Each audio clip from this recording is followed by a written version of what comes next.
Nacionales. Detuvieron nuevamente a Facundo Jones Wala a más de 5 meses de su liberación.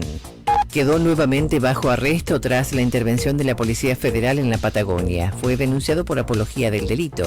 El arresto se produjo en la provincia de Río Negro y fue comunicado por la ministra de Seguridad Nacional, Patricia Bullrich. La RAM es una organización violenta y terrorista. Con nosotros no hay impunidad, agregó. Política. Un intendente K amenazó a la Corte ante la inminente definición sobre la libertad de Cristina. Se trata de Pablo Zurro, de Pehuajó. Esto es una advertencia. A ver, Corte Suprema, actúen a justicia. Miren que la vida es un boomerang, va y viene. Son muchos los que piensan como yo. No es una amenaza, es un consejo. No hay que despertar la ira del pueblo. Servicio de noticias. 2 minutos de información. Internacionales. El nivel de dióxido de carbono en la atmósfera marcó otro récord, advierten los científicos. El principal gas de efecto invernadero superó por primera vez las 430 partes por millón, según las últimas mediciones de mayo. Los científicos advierten que sin cambios drásticos podría llegar a 500 en los próximos 30 años.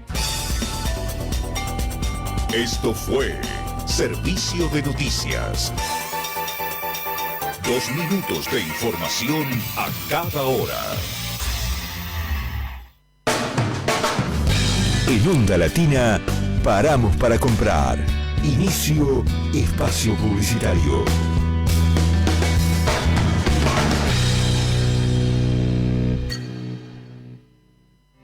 En la ciudad, para evitar contagios en las aulas, vacuna a los chicos respetando el calendario de vacunación. Entrá a buenosaires.gov.ar/salud y conocé los vacunatorios o centros de salud más cercanos. Buenos Aires Ciudad.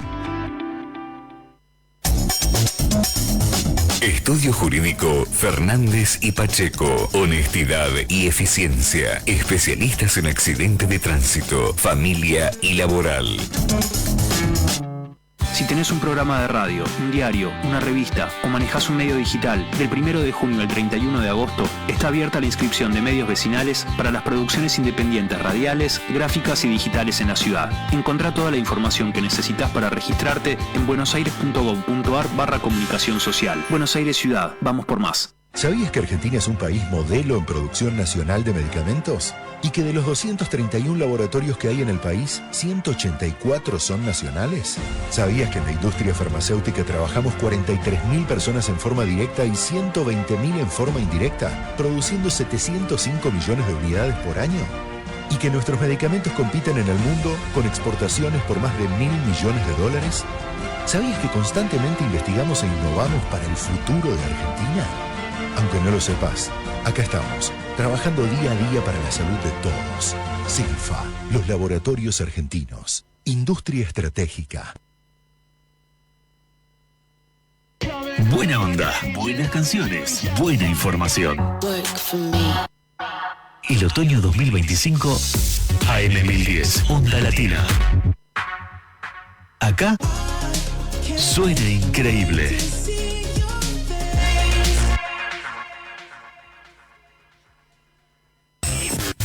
Volvemos a nuestra programación habitual. Volvemos a Onda Latina. Fin de espacio publicitario.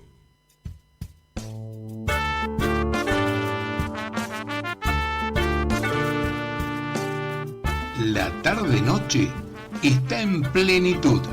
Hagamos una pausa y abramos una puerta a la imaginación. Generación abierta en radio. Letras, arte, educación. Tu programa de cultura. Idea, producción general y conducción, Luis Raúl Calvo y Nora Patricia Nardo, con la participación especial de Adriana Gaspar. Porque compartir los sueños es algo digno para celebrar. Súmate a nosotros en la AM 1010 Onda Latina.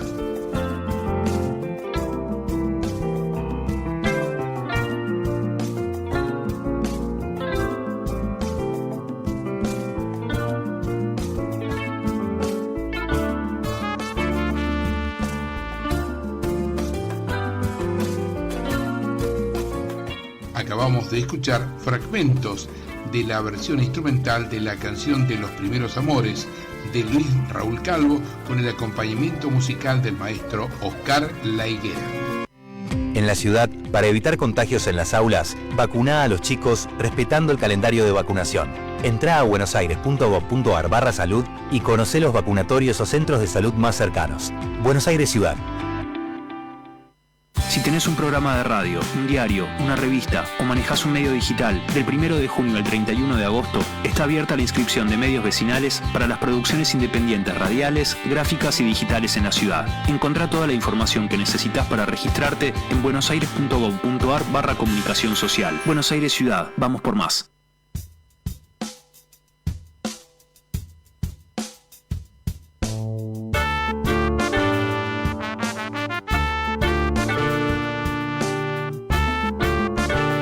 Hola, ¿qué tal? Buenas tardes, noches. Nuevamente acá en la M1010 Onda Latina con Generación Abierta en Radio, Arte, Cultura y Educación.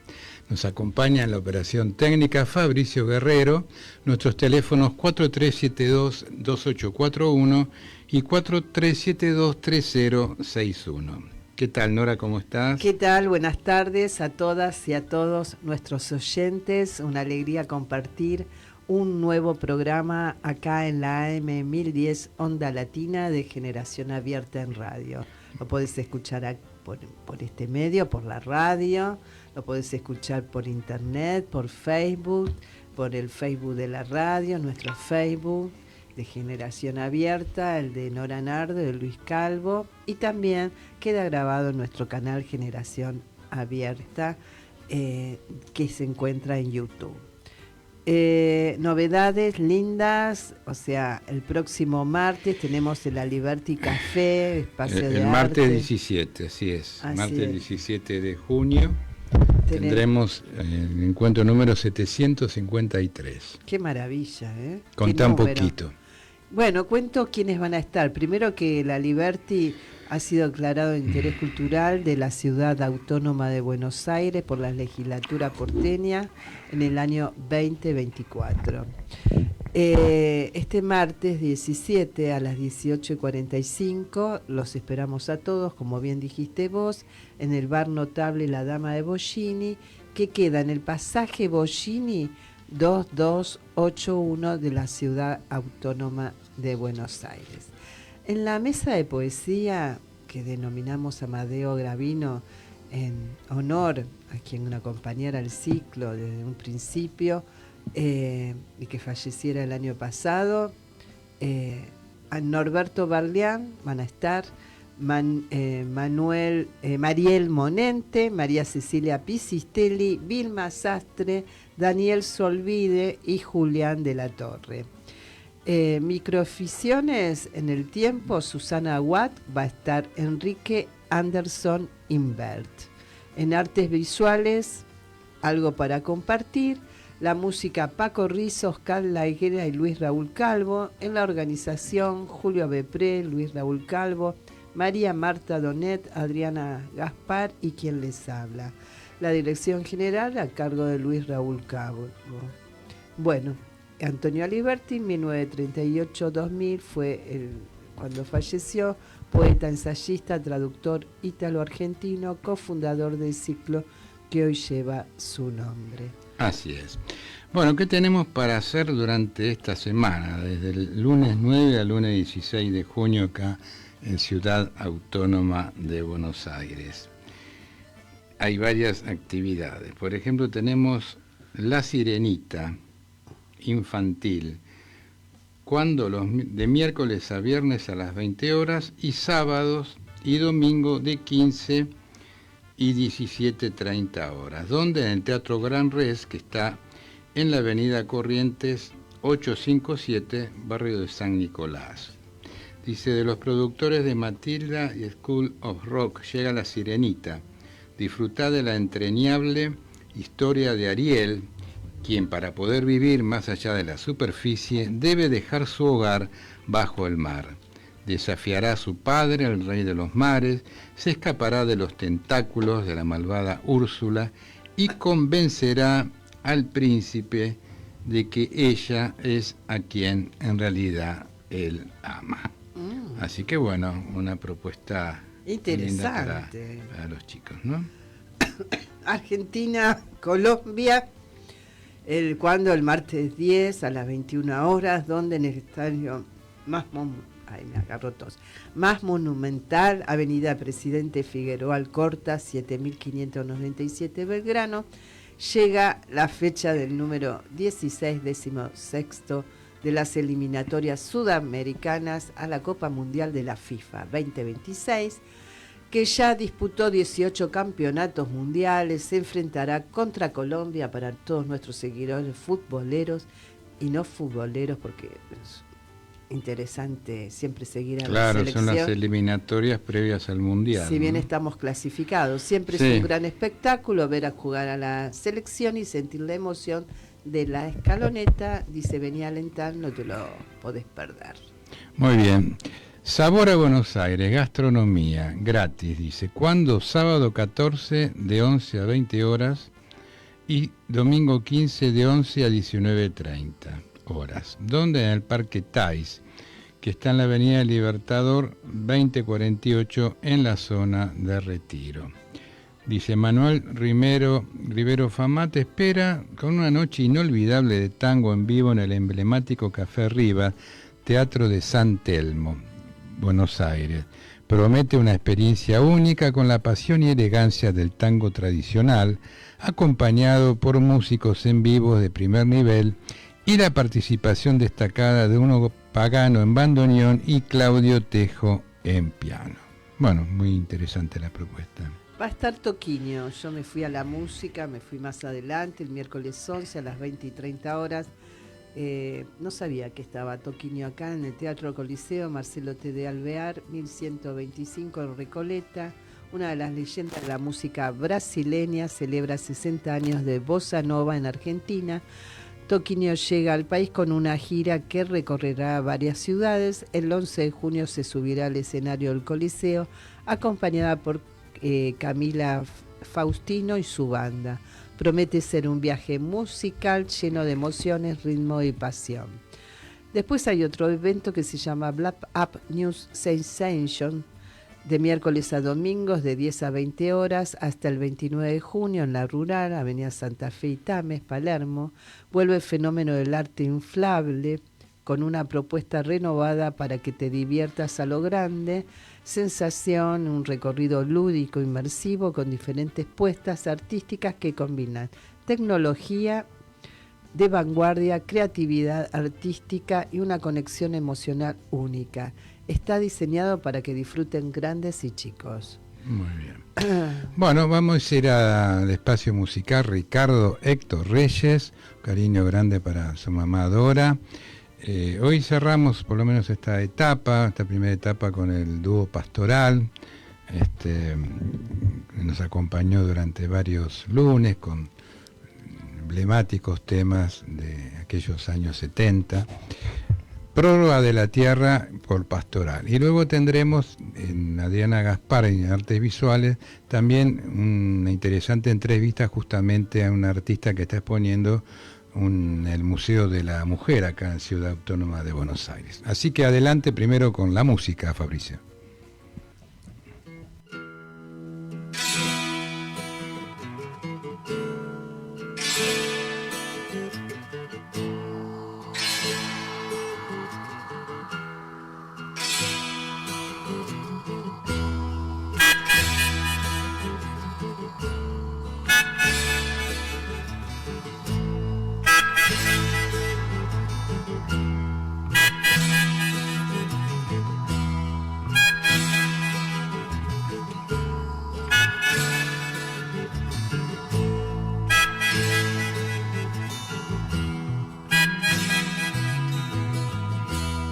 Enferma tierra, quiero ayudarte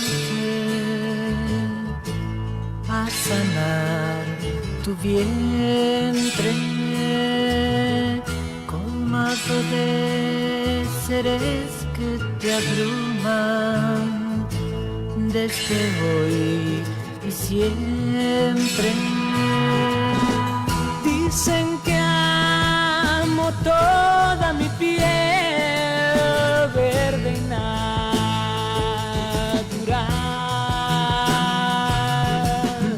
Dicen que vida llevo en mis venas, pero polvo es en realidad. Dicen que mis paisajes de calma son la esperanza por venir.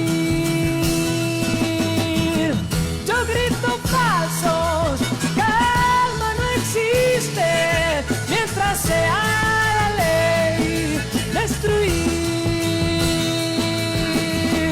Tengo ciudades contentas de ser pedazos de piedra regidos por un reloj. Tengo en todas mis arterias explosiones de una histeria que no sé cuándo comenzó. Pa, pa, pa, pa, pa, pa, pa, pa, pa, pa, pa, pa, pa, pa, pa, pa.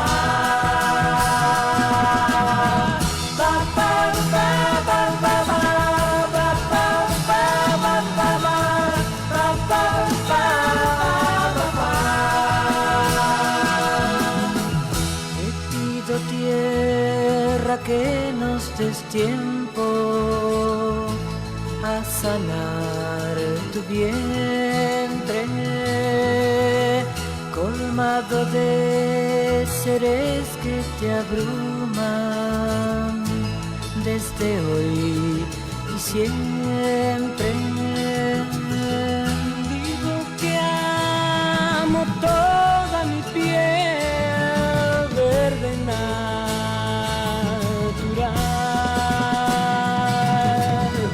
Digo que vida llevo en mis venas, pero pronto se exterminará. Si se me asfalta hierba, los prados serán niebla que estallará mañana. Y el hombre que hoy me pisa, creyéndose poderoso, sabrá que solo es algo más. Pa, pa, pa, pa, pa, pa, pa, pa, pa, pa, pa, pa, pa, pa, pa, pa, pa.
Artes visuales, vanguardias y colectivos artísticos. Buenas tardes, estamos acá en el Museo de la Mujer, en el pasaje Rivarola 147 en Cava, y estamos con la artista Adriana Lugones, pero también con su curadora, Lanche Silvana. Sí. Bueno, ¿qué tal, chicas? ¿Cómo están? ¿Cómo las ha tratado? Sé que Bueno, vos sos de Cava, Sí. vos sos vivís en Jujuy. Sí, voy a Jujuy. ¿Cómo se encuentran en esta ciudad con esta muestra? Bueno, buenas tardes. Yo sumamente emocionada de poder participar en esta muestra junto con Silvana. Esta muestra ya viene exponiéndose en Jujuy. Ajá. Ya viene con un largo recorrido. Vino primero en Jujuy, en la Centro Cultural Cava, que queda en San Salvador, y ahora acá en el Museo de la Mujer. Bueno, la muestra se llama Vestigios de un paisaje. Sí. Nos está hablando de un territorio. Sí. Contanos un poco por qué ese título, que creo que también tiene, me imagino que tiene que ver un poco con esa identidad, ¿no? Y esos transitar por distintas partes, por distintos territorios, ¿no? Aunque Sí. todos fueron capitalinos, según me contaste. Sí, en principal, bueno, el concepto de mi obra, de lo que yo hago, digamos, lo que hace 10 años que vengo trabajando, porque más o menos esta muestra, viene hace más de 10 años. Empecé trabajando con toda una serie de mapas, primero. Lo que se está viendo acá es la finalización de esa serie de mapas, que son unas manchas, y después todo como el transcurso de esa materialidad del paisaje, principalmente aéreo y matérico. Ajá. Ahí viene el tema de la reconstrucción del tiempo, la reconstrucción de la historia y la reconstrucción de la materia, de qué es lo que pasa en una huella de un lugar, y sin embargo puede pasar un río o algo, pero esa marca sigue estando, el camino del río puede tomar otro curso, pero la huella sigue. Es básicamente eso. Digamos, como mi transcurso en el tiempo, yo viniendo desde México a vivir a la Argentina y después... Vos estuviste, contarle a la audiencia, Sí, estuviste viviendo tiempo en México. Estuve viviendo un tiempo en México, después vine a vivir acá a la Argentina, me formé en la Argentina, me formé en la Pueyrredón, digamos, y después, bueno, en distintos talleres. Uno de los últimos talleres que hice fue con Héctor de Estefanis, que es mi maestro, y después, bueno, ¿cómo se llama esto? Distintos seminarios. Esos seminarios. Sí, esas formaciones informales que no eran académicas. Exacto, gracias. Y en ese transcurso, yo me acuerdo que hice un taller con Laura Casanovas, que ella me ayudó muchísimo de escribir la obra, y ahí empecé a notar de que en mis obras trabaja mucho sobre el tema de la materia, de la mancha, de la reconstrucción del tiempo, y el tema del vestigio. Por eso el título es que todos los trabajos parten desde una mancha, y de esa mancha está totalmente cambiado y totalmente reformulado. Lo mismo que los saquitos de té. Los saquitos de té ya dejan de ser saquitos de té, sino que ya empiezan a ser partes de la obra, un pliego o una mancha o lo que sea de lo que uno pueda ver. Totalmente. Y un poco vos me hablabas, antes de empezar la entrevista, de tu historia de vida. Me imagino que esta historia de vida es como un antes y un después en tu obra, ¿no? Marca un punto de partida, porque si bien siempre viviste en las capitales por donde transitaste, pero bueno, hay, mismo con tu apellido, vos me querías contar, ¿no? Claro, y todo, bueno, el apellido es histórico, digamos.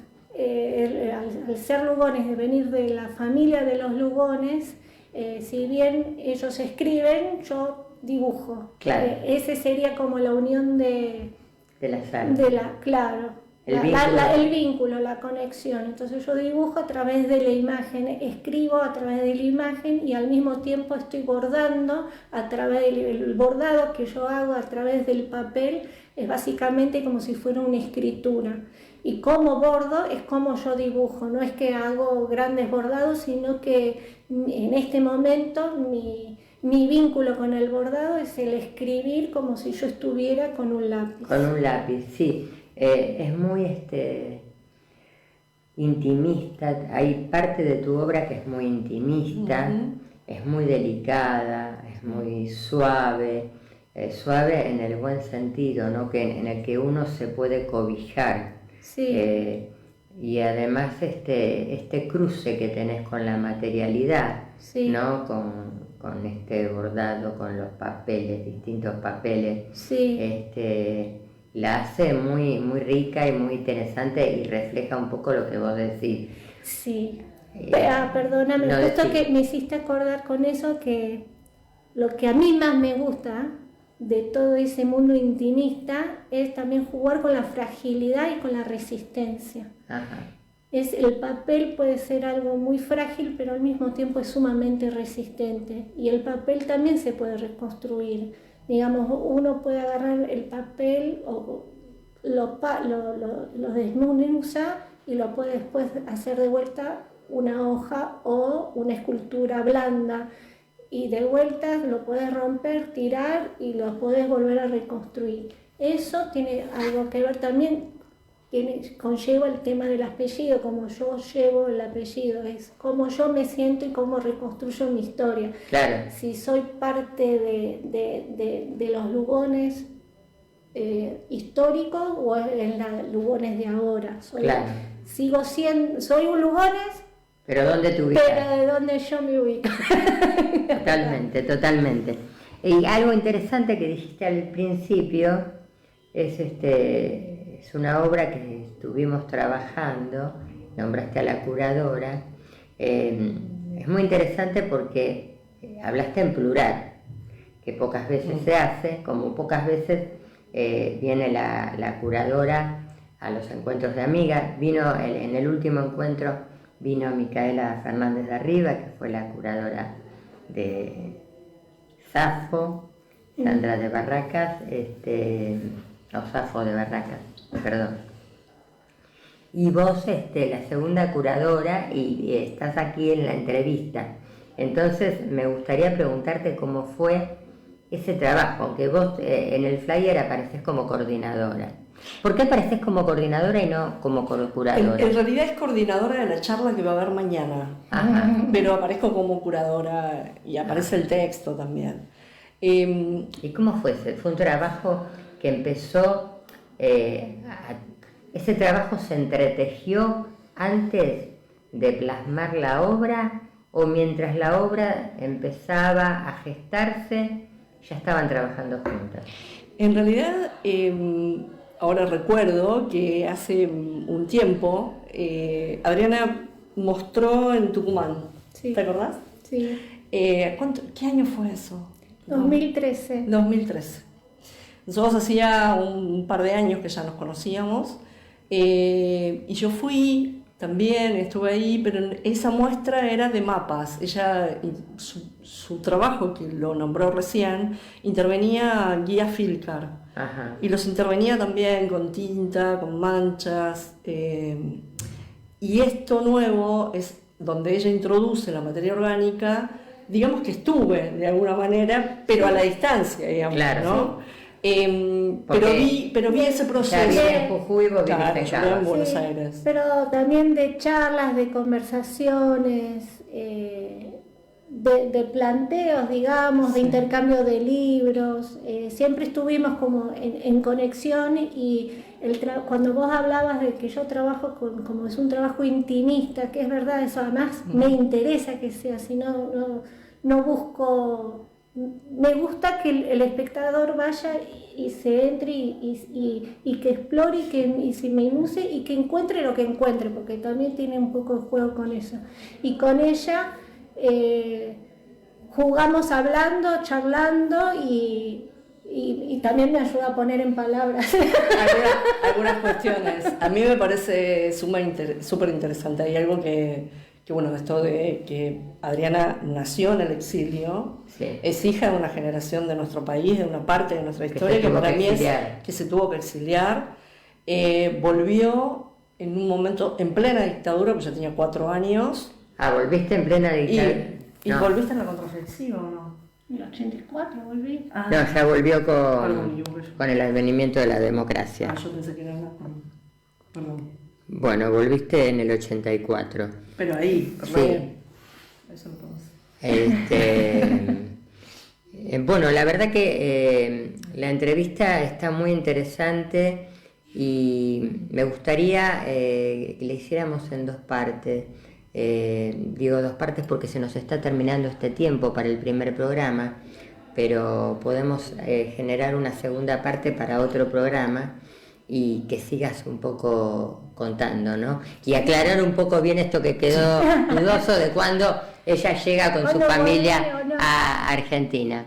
Es que ahí hay una historia familiar. Ahora la contás en la segunda parte. Bueno, les agradezco a las dos y realmente es muy interesante lo que estás exponiendo. Felicitaciones y ahora vamos por la segunda parte. En la ciudad, para evitar contagios en las aulas, vacuná a los chicos respetando el calendario de vacunación. Entrá a buenosaires.gov.ar/salud y conocé los vacunatorios o centros de salud más cercanos. Buenos Aires Ciudad. Si tenés un programa de radio, un diario, una revista o manejás un medio digital, del 1 de junio al 31 de agosto está abierta la inscripción de medios vecinales para las producciones independientes radiales, gráficas y digitales en la ciudad. Encontrá toda la información que necesitas para registrarte en buenosaires.gov.ar/comunicación social. Buenos Aires Ciudad, vamos por más. Bueno, muy bien, luego de escuchar a Diana Gaspar en sus acostumbrados y siempre interesantes segmentos de artes visuales, volvemos acá a Piso con Generación Abierta en Radio, Letras, Arte, Educación, y tenemos a nuestro invitado de hoy, Rafael Felipe Oterinho, poeta, ensayista, es juez de lo civil y comercial, actual presidente de la Academia Argentina de Letras, con una vasta obra publicada, más de 13 libros, ha recibido diversas distinciones importantes como el premio Conex, el premio Esteban Echeverría, la faja, el Gran Premio de Honor de la Sociedad Argentina de Escritores, y en especial toda una vida dedicada a la poesía. Es para nosotros realmente un gusto enorme, Rafael, tenerte acá en nuestro programa y poder conversar un poco sobre poesía y sobre tu poesía, ¿no? Para mí también. Vamos a aclarar que cuando dijiste es ex juez, no es juez, sino ex juez. O sea, ha quedado muy atrás. Hace 20 años que ya no estoy en la justicia, ya, con lo cual revela mi alta edad. ¿Cómo fue esto de la abogacía a la poesía, estudiar letras? ¿Cómo surgió? Y bueno, como siempre, las decisiones que después hacen huella en la vida de uno son un poco azarosas. Cuando salí a los 17 años del Colegio Nacional de La Plata, soy platense, bueno, me inscribí naturalmente en Humanidades, en Letras. Y ¿por qué? Porque, bueno, yo lo que quería era ser escritor. Así que, y ya más o menos de los 15 años escribía poesía. Pero, ¿qué ocurre? Soy de una familia más bien formal, tradicional, y cuando ese día, después de inscribirme, llego a mi casa, en el almuerzo mi padre me pregunta, haciendo un ejercicio muy liberal de libertad, y bueno, ¿y qué vas a estudiar? Se sobreentendía que había que ir a la universidad. Y digo, bueno, me inscribí en letras. Ah, me parece muy bien. ¿Y por qué no te anotás también en Derecho? No te va a costar mucho hacer las 2 carreras, me dice. Y el bueno, mandato. Hijo obediente de aquella época, me inscribí también en Derecho y empecé las 2 carreras. Y cursé el primer año, lo tuve, me acuerdo, de profesor a Raúl Castañino, uno de los que fue presidente de la Academia Argentina de Letras. Más, yo ingresé a la Academia como miembro correspondiente en Mar del Plata, hace ya de esto más de 30 años, siendo presidente Raúl Castañino. Pero ¿qué ocurrió? Claro, había que, para estudiar letras había que hacer un orden y había que comenzar por los principios. Y yo lo que quería era la poesía contemporánea, yo quería el ahora. Y bueno, empecé a rendir materias de abogacía y me fui demorando en las de letras. Di algunas, las de primer año nada más, y después, bueno, esas cosas sin darme cuenta. Fui aprobando materias en abogacía y me recibí de abogado, bueno, tuve que hacer la conscripción también, ahí me demoró un poco, pero no, a los 23, 24 años me recibí de abogado y ya quedó la vida resuelta. Claro, así. claro. El asunto era ejercer la profesión. Un poeta ejerciendo la profesión de abogacía no me era exactamente lo más afín. Por eso, ¿cómo Y articular eso? por suerte, bueno, yo había estado empleado en toda mi etapa de estudiante, empleado de una dependencia en La Plata, se llama Fiscalía de Estado. Ahí hice mi gran amistad con Horacio Castillo. Horacio Castillo era el director de la biblioteca y el fiscal de Estado que me designó me dijo: te voy a poner en un lugar donde te vas a hacer un gran amigo. Y bueno, no fue más que un amigo. Horacio Castillo fue un hermano para mí. Qué bueno. Y bueno, ahí estuve hasta que me casé, y cuando me casé mi mujer era de Mar del Plata y quiso ir a Mar del Plata y ahí fuimos. Y entonces eso me hizo entrar a la carrera judicial, porque yo vínculos en Mar del Plata no tenía, por lo tanto entré, y eso fue una muy buena decisión, azarosa, porque, bueno, porque eso es muy afín también Claro, a las letras, porque No, en el no, fondo por supuesto. todos los dos ámbitos se reducen a la palabra escrita. Claro. Y el quien sabe Exactamente. escribir, Sí, bueno, sí. no digo que sepa hacer sentencias, porque hay No, que saber no, derecho, seguro. pero el saber escribir también ayudaba mucho. Así que bueno, así se hizo. Así comenzó. Sí. Ante todo, bueno, manda saludos Berta Bilbao, Richard, Bueno. que justamente ella está con la cátedra de poetología que lleva el nombre de Rafael Felipe Oteriño. Así que bueno, muy interesada acerca de esta entrevista, porque bueno, en el seminario que ella da en la SADE justamente Sí. sobre poetología, bueno, les interesa mucho trabajar todo el tema de la poesía, los autores, ¿no? Leyendo algunas de tus entrevistas me llamó la atención, porque vos comenzaste escribiendo chico, tenías 15, 16 años, me acuerdo que comentaste en algún lugar, y tu primer libro lo publicás joven, tenías 22, 23 años. Menos. Era un libro que escribí a los 17, 18 años y lo presenté al concurso del Fondo Nacional de las Artes y con un jurado espléndido, del cual me acuerdo en este momento que era uno de los jurados era Marielena Walsh. Me dieron el premio Publicación. Qué bueno. A los 18 años. Tan es así que inclusive tuve que viajar con mi padre desde La Plata porque yo era menor de edad y no podía cobrarlo. Claro, Así que lo cobré y bueno, en una vieja colección que se hace acá, una muy, no vieja sino pequeña colección que se llamaba Carmina, que dirigía una señora muy afín a la poesía, muy encantadora, que era, todos le decíamos Madame Maffei. Pero en realidad era Sofía Maffei. Y bueno, por esos vínculos también, Claro. yo publiqué ahí mi primer libro. Bueno, en esta entrevista vos decías como que, bueno, habías sentido un poco la necesidad de irte de tu lugar, La Plata, ¿no?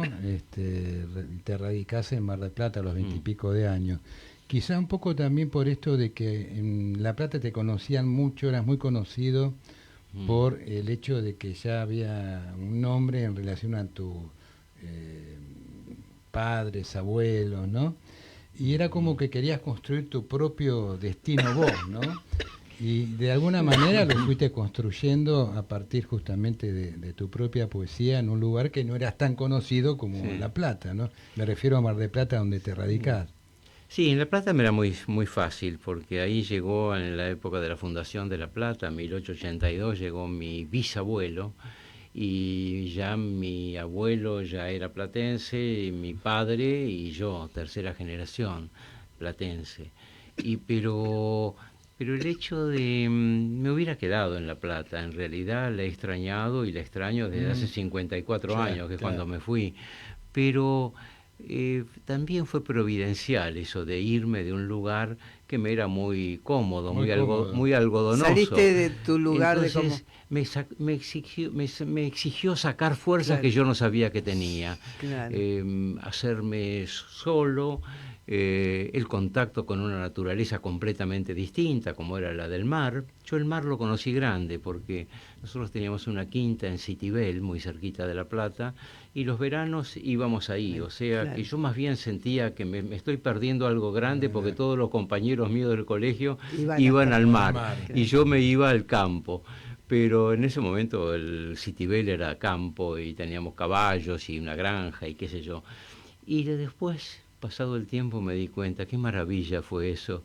Tan es así que ahora, días atrás, que justo en una reunión familiar, que cumplo 80 años, ya tengo hijas grandes y nietos tengo, hice en el festejo una especie de comentario y les dije, yo debo decir que yo estuve en el paraíso, pero también debo decir que el paraíso no es único, que puede haber más de un paraíso, porque para mí lo fue ese mundo de quinta, de campo, de caballos, de naturaleza, y también lo fue después el descubrimiento del mar.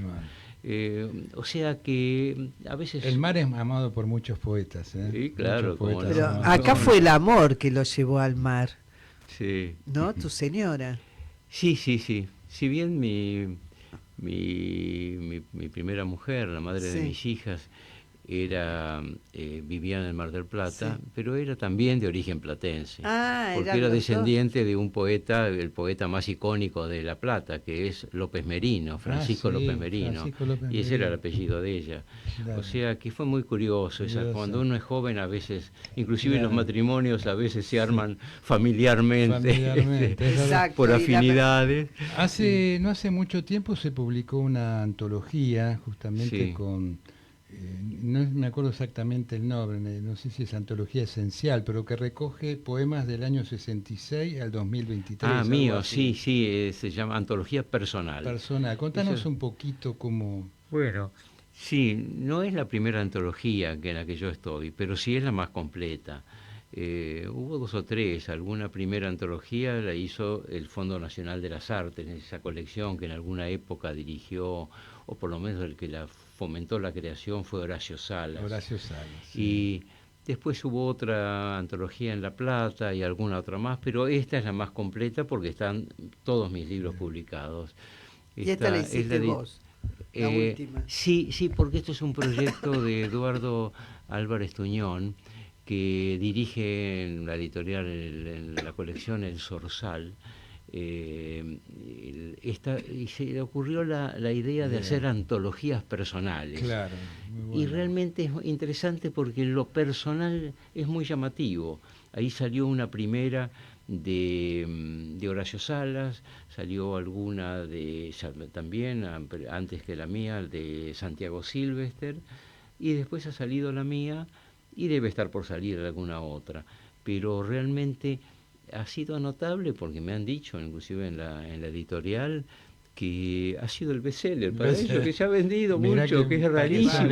Claro, que se ve. Muy importante eso, Estoy seguro que mucho tiene que ver Berta Bilbao, que me ha inventado como poeta. No, te ha difundido seguramente, pero bueno, eso está muy bien por otra parte.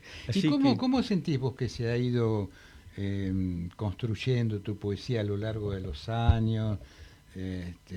Estos autores que han sido tan importantes, que he leído que de alguna manera, ayudan tanto, ¿no? La construcción personal de uno como poeta, ¿no? Que has leído. Sí, y vos estás diciendo bien. La escritura para mí ha estado muy, muy vinculada con las lecturas que fui haciendo, y hasta el punto donde yo no reniego ni oculto esas lecturas, pero entiendo que tal vez he alcanzado algo que se parece a una voz propia. Donde casualmente este miércoles ahí en la SADE voy a dar una tercera clase en este curso de poesía, y justo por pedido de Berta voy a leer un poco, voy a hacer un recorrido por mis poemas. Antes venía hablando más bien de aspectos teóricos, de lo que era como a ella no le gusta, pero entre comillas y vulgarmente le llamamos las cocinas del escritor. O sea, Claro. cómo se trabaja ¿Cómo se un poema. Así lo hicimos y salió muy bien las 2 primeras clases. Ahora esta tercera ya me ha dicho, no, que me ocupe un poco de mi poesía, así que voy a hacer un recorrido hablando de cómo se fue haciendo, pero a través, y en eso está muy próximo a las lecturas. Las lecturas que son desencadenantes de la poesía. A veces el hombre no iniciado, el no poeta, el lector, el amigo, el vínculo circunstancial que uno tiene, van y creen que la poesía nace a partir de una imagen de la naturaleza. Siempre estoy siempre recordando eso cuando alguno me dice, vos que sos poeta, mirá este atardecer, mirá este amanecer. Claro. Bueno, y yo digo, sí, pero es que ellos se dicen muy bien a sí mismos. Claro, El se poeta bastan a dice sí otra mismos. cosa. El poeta dice lo que no dice la naturaleza, dice lo callado, o en todo caso la intercesión entre el hombre y la naturaleza, o entre el hombre y el otro hombre, o entre el hombre y la lectura. Claro. Pero siempre la poesía es una elaboración que da un paso más allá. Claro. Va Y no lo decir lo que ya está dicho, ¿no? Claro, lo que ya está dicho y bien expresado. O recrearlo. Ahora, en otra época sí, en otra época, cuando no estaban los medios estos tecnológicos, estoy hablando de la historia, casi de la poesía estaba llamada a transportar historias, a contarse, era la plataforma para contar historias. Después tuvo un periodo en el cual vino la parte celebrante, medio hímnica, la poesía que exaltaba, que cantaba. Hoy por hoy ya los cantautores lo hacen mejor que nosotros los poetas, lo que sería la música, la poesía instrumentada. Entonces nosotros ahora vamos trabajando por otra parte, ir y describir lo existente. Para eso está la cámara fotográfica, que lo hace muy bien. Entonces ya ahora uno ¿qué hace? Y uno se ha vuelto a aliar al pensamiento. Estamos más próximos al pensamiento, como fue en algún momento en el nacimiento de la filosofía. La filosofía se valió de la poesía para utilizar un lenguaje que sirviera para buscar ese fin último. Claro. O sea que la poesía ha ido cambiando. El ¿no? pensamiento en tu obra poética es algo esencial, ¿no? Y ahí está. Que no es en la mía solamente, es No, en mi claro. generación. La ¿no? generación. En mi generación. Pero también agregás lo social, ¿no? Como una función social importante. Sí, lo social, en la medida que soy un contemporáneo de este mundo. Sí, pero también como manera de decir, de denuncia. Sí, puede haber una conducta de observación muy atenta y en todo caso puede haber un desliz crítico, pero no sería yo uno de los poetas mejor representativos de lo que es el contestatario, digamos. Realmente eso no. Más bien a veces digo que es preferible mantenerse que hacer la pelea en el lenguaje. Claro, por eso lo digo, desde ese lugar tomás. Desde ese lugar, claro, desde el lenguaje. Sí, vos hablás en alguna entrevista justamente el lugar del poeta, del lugar de la resistencia, ¿no? Sí. Pero hablás desde la resistencia en lo que tiene que ver con la palabra poética. Con digamos, la palabra, ¿no? en la palabra. O sea, ahí está la fortaleza de uno, ¿no? Tal vez sí, puede ser que uno hace una crítica social, hay ciertas cosas que a uno no le gustan de su época y uno la señala, pero no de manera frontal y batalladora, no quebrando lanzas, sino de una manera más sutil. No, sí, desde ese por lugar. Por otra parte, vamos al caso, por una razón generacional, vamos a decir, soy nacido en el 45, empecé a escribir en la década del 60, cuando tenía 15 años, y después más o menos fui con el grupo de mi generación, fuimos mayores ya en la década del 70. En la década del 70, por cuestiones históricas conocidas por todos, más bien era preferible hacer una poesía un poco más elaborada, como para que aquel que tenía poder sobre los hombres, no se enterara del todo, digamos. Claro, Por claro. eso a veces yo humorísticamente digo, sin haber hecho yo poesía de corte político, digamos, no lo he hecho realmente, pero digo, si uno tuvo una posición crítica, digamos, a favor del contacto con el otro, de la libertad, en fin, uno lo hizo de tal manera como para que el censor no se enterara, porque el censor normalmente es bastante bruto y no se da cuenta. Ahora vos, por ejemplo, vos empezás a publicar en los 60, Sí. pero vos ¿dónde te ubicás generacionalmente? Bueno, yo me he ubicado siempre en esto que sería el 70. El 70. Sin embargo, debo decir, hay una antología, una antología de la poesía del 60, hecha por Horacio Salas, en la que me coloca a mí ahí. Yo nunca me sentí del 60, me parece que el 60 Claro, es porque se hablaba de Hellman. que se ubicaba Sí. generacionalmente Claro. de acuerdo al libro publicado, Claro. el año del libro publicado. Claro, exactamente. ¿En qué época se empezó a Sí, publicar? Y yo exactamente. publiqué en el 66 mi Claro, primer libro. Entonces claro. me ubicaron en el 60. Pero mi poesía no es la Claro. del 60. La del 60 es el coloquialismo urbano. Sí, sí. Y yo no tengo ese coloquialismo urbano, claro. más directo, Sí. más contestatario también. Seguro. Para mí la figura concreta es, y todos los buenos poetas que rodean a Hellman, ese es el 60. Ese es el 60. Pero después viene el 70, que es una época donde empezamos a tener una poesía más de pensamiento, más elaborada. No obstante, ahora veo, han publicado, creo que en La Plata, una antología que hablan del 70, y para mí son mis amigos, pero son 10 años menores que yo, o más, o 15 años menos. Y les digo, en realidad yo creía que era yo del 70, Claro. pero bueno, ellos se autodenominan pues Del del 70. 70. O sea que este tema de las generaciones, por otra parte, creo que viene de Horacio, aquello de hacer generaciones a partir de 10 años. De 10 años. Pero a veces no se producen No, en 10 es verdad. años. Yo creo que sería mejor hacer generaciones por periodos de 20 años, tal vez. Claro, es probable. Porque no cambia tanto la seguro. poesía. ¿Tenés algo para leernos? No traje. No traje. nada, Ahí no. tiene el libro. Pero es de ensayo, ¿no? Es de ensayo. Bueno, podría ser. Creo que hay ¿Cómo combinás la poesía y el ensayo?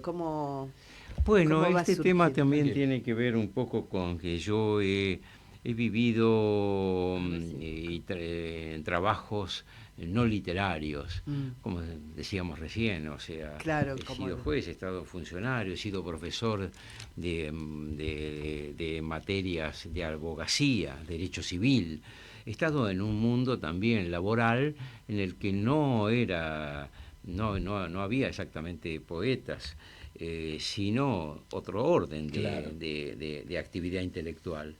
Y entonces esto me hizo que el estar rodeado por gente que no era necesariamente poeta, me hizo que un poco me vi obligado a explicar qué es esto de escribir. Qué bueno. Porque a veces me ocurría estar en tribunales y, a ver, vos que sos poeta, hacete un versito para tal ocasión. Y le digo, estoy lejos de hacer. Eso es para Kermés, le digo. Justamente a vos Pero te venían a no. decir. Entonces, eso me hizo empezar a bajar línea, a teorizar sobre el quehacer. Y ahí salió un primer libro que se llamó Una conversación infinita, que, bueno, pues, tuvo bastante suerte porque tuvo 2 ediciones y ahora se agotó de nuevo. Y después, en la pandemia, armé otro que se llama Continuidad de la Poesía, del cual no tengo ni un ejemplar.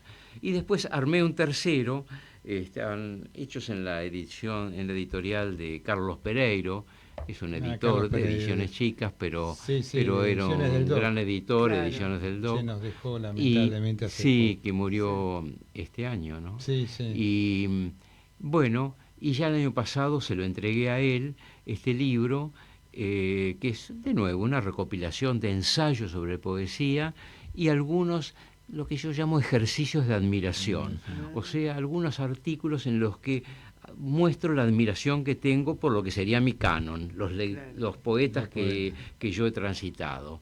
En los 3 casos lo hice de la misma manera.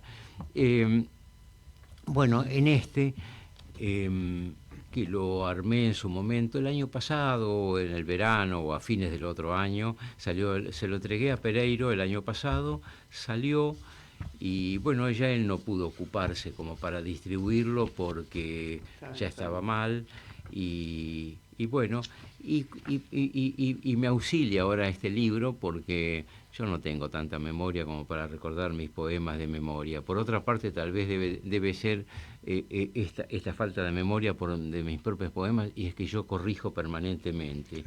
¿No? Ahí ustedes se sentirán solidarios en eso. Sí, los poetas a veces de una edición a otra, de una edición del libro a la antología que después lo recoge, ya hay correcciones. ¿Por qué? Porque es un organismo vivo, el lenguaje es un organismo vivo y la poesía busca acercarse a eso indecible, y entonces a veces se logra, la palabra que uno buscaba la logra 20 años después. ¿No? Con el tiempo, exactamente. Bueno, acá en la última parte de este libro que se llama de Pensar la poesía, y que fue muy interesante porque un día me invitan de un congreso que se hacía en Mar del Plata, ahí en el Torreón, un congreso de médicos, y querían tener Osvaldo Picardo, ¿no? No era Picardo, no, era de un congreso de médicos, y me invitan a dar una conferencia sobre poesía. Claro, yo dije, pero claro, y entonces, bueno, está bien, voy a cumplir este desafío, ir a hablar de poesía a los médicos. Claro. Y no les mandé el título, y entonces quien organizaba eso le puso Pensar la poesía. Y a mí me pareció un título atractivo, entonces así que después le avisé que lo iba a utilizar para este tercer volumen de ensayos sobre poesía. Pensar la poesía, me parece atractivo. Bueno, en en la última, el último capítulo, incluí una nota que había salido en Mendoza, que dos poetas mendocinos, Fernando Toledo y Hernán Eschilachi, tienen una revista que se llama El Desaguadero en la ciudad de Mendoza, y me pidieron un día si no escribía una nota sobre la historia de un poema mío. Y me pareció muy atractivo el asunto. Entonces conté la historia de un poema que me acuerdo que lo escribí en la época de la pandemia. Uno estaba un poco encerrado en su casa y ya iba llegando el buen tiempo ahí en Mar del Plata, y yo salía con esa angustia que tuvimos todos, y de golpe veo a la mañana, salgo, miro el cielo y veo el lucero que no se había apagado. Si era el de la noche, no se había apagado el de la mañana. Y entonces ahí, viendo esa imagen del lucero que estaba en el cielo cerca de la luna, apagándose la luna porque ya venía el sol con sus rayos, sin embargo, ahí empiezo a hablar de algo que tenía que ver con mi historia personal, o sea, la asunción de mi alta edad ya, porque ya en ese momento yo tendría, no sé, 75, y digo, bueno, sacá fuerza de esto, ahí está el lucero que te está diciendo. Si querés lo leo. Nos queda un minuto, pero dale, adelante. Bueno, me haces una señal y se llama Ahora. Vamos, cuerpo, avanza hacia lo nuevo con la misma convicción que te impulsó hacia lo viejo. Confía en las señales, los cursos de agua, en fin. Bueno, y avanza. Lo bueno y lo bello están al alcance de la mano. La claridad como la oscuridad ensayan su obra a cielo abierto. Ambas conducen a un cielo indistinguible, bueno, donde todo espera. El presente es lo que te ofrece esta mañana luminosa. No tienes que marchar, más que marchar hacia ella. Hoy, al despertar, vi junto a la luna el lucero del alba. Brillaba más fuerte que las otras estrellas, y cuando quise retenerlo desapareció. Brillaba como diciendo, es ahora, en este amanecer alto y claro. Bueno, o sea que ustedes ven una transfiguración de lo que es un elemento de la naturaleza, lo lleva a una invitación a apostar por la vida de nuevo. Qué bueno esa propuesta que te hicieron, ¿no? Porque requiere también de un trabajo de introspección fuerte, ¿no? Así es. Estar sobre la poesía de uno y porque realmente se ocupan los otros de la poesía de uno, ¿no? Entonces meterse en la poética de uno. Bueno, Rafael, realmente ha sido un gusto enorme. Espero que podamos reencontrarnos, aunque sea telefónicamente. Vamos para a seguir leer, charlando aunque no trajiste, de vamos a poesía. leer tus poemas acá en la radio y después te... Bueno, mucho gusto, muy agradecido por la No, invitación, por ha favor. sido un momento muy feliz para mí. Bueno, suerte con todo. Bueno, le agradecemos a Fabricio Guerrero por todo su apoyo y colaboración en la parte técnica y nos vamos hasta el próximo lunes.